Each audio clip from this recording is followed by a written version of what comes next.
Welcome back to The Explainer. Today we're doing something a little different. We're extracting some really fast-paced life and power strategies directly from the biology of one of nature's absolute most formidable creatures, the tiger. Let's just dive right into The Way of the Tiger, 5 Lessons in Power. So, the central question here is simple, but honestly it's pretty profound. What can a 500-pound predator actually teach you about power?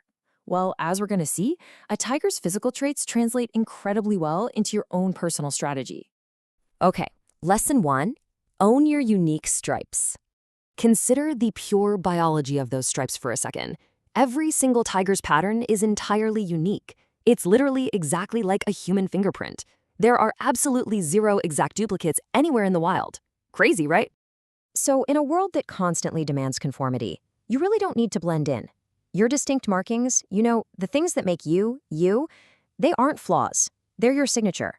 Don't hide what sets you apart. Weaponize it. All right, moving on to Lesson 2, swim into the uncomfortable. We all know the old stereotype, right? Cats hate water. But tigers, they actually love it. They are incredible swimmers. They'll eagerly cross entire rivers just to chase prey, or, actively use lakes just to cool down. They dive headfirst into an environment that all their peers completely avoid. The takeaway here, go where others won't. The uncomfortable path is very often the least crowded, and honestly, it's usually the richest. When you choose to swim while everyone else retreats to the shore, you gain access to spaces the crowd misses entirely. That brings us to Lesson 3, master the solitary hunt. When we think of wolves or lions, we immediately think of the pack. The pack hunts together, which, sure, it works, but it creates dependency and kind of dilutes individual power.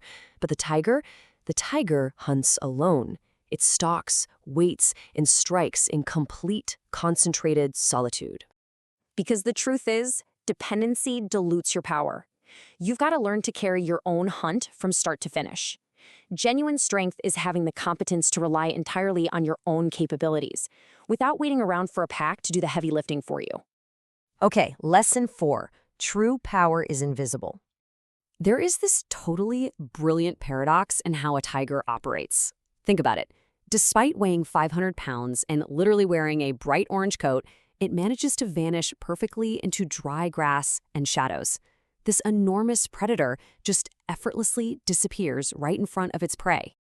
True power is invisible until the absolute last second. You don't need to constantly announce yourself or be the loudest person in the room to be effective. Sometimes the most lethal strategy of all is simply observing, preparing, and keeping your strength totally hidden until the exact moment you're ready to strike. And finally, Lesson 5, draw boundaries in silence. Get this, a single tiger's territory can span up to 100 square miles. That is massive, but they don't defend that huge area by roaring all day or running noisy patrols. They defend it silently. They leave physical markers, scratches on trees, subtle scents, and they just let the boundary speak for itself in pure silence. Because boundaries are not meant to be shouted. They are drawn, held, and respected through quiet consistency. You really don't need to make a ton of noise to establish your limits. People will absolutely respect the silent strength of a firmly maintained boundary. So, from owning your unique stripes to enforcing massive boundaries in total silence, the way of the tiger is all about concentrated, completely unapologetic strength. So, here's my question for you. Which tiger trait are you going to unleash today? Pick one, step into your power, and I'll catch you on the next explainer.